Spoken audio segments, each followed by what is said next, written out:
大家好，欢迎来到会生活频道。今天我们来谈一下种莴笋，又称莴苣，是很多人平时非常喜爱吃的一种蔬菜之一。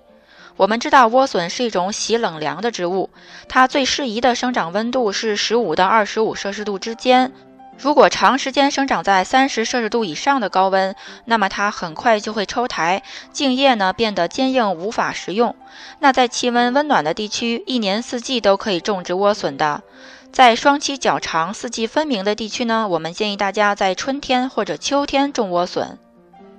莴笋从播种到成熟大概需要3个月的时间。我家曾经以前在后院种过莴笋，由于当时地里面都已经种满了其他的蔬菜，只有一小块地在夏天的时间刚好可以有1个半月左右的空闲。所以当时呢，我们本着快种快收的原则，种植1个半月，抽苔之前就把它们完全采收了。这个时候采收的嫩莴笋还是很脆嫩的，完全不需要削皮就可以全部食用。吃起来呢，口感和芦笋一样，而它的叶子呢，吃起来味道和生菜一样。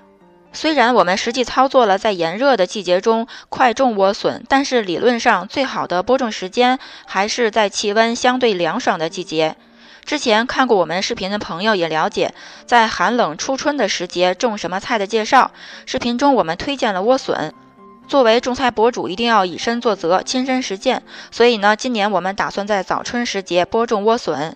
现在是加拿大温哥华的3月，我们播种的时间呢是3月7号，当时的温度白天中午10度左右，夜间零下1度左右。就这样找出一小块地，均匀地撒上种子，然后轻轻地盖上浮土，浇上水，盖上我们自制最简易的小暖棚，这样在初春寒冷的季节播种莴笋就完成了。时间转眼到了3月18号，过了11天，我打开了暖棚，仔细看土地里面已经有很多小莴笋的种子发芽了。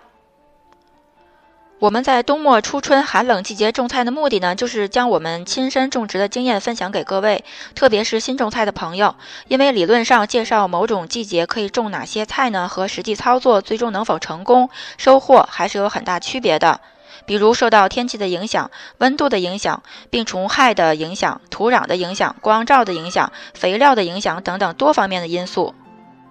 如果您有兴趣和我们一起种菜，欢迎您订阅我们的频道，我们也会在最快的时间将我们所有种植的蔬菜生长的进程更新分享给您。感谢您的长期支持和观看，咱们下期再见。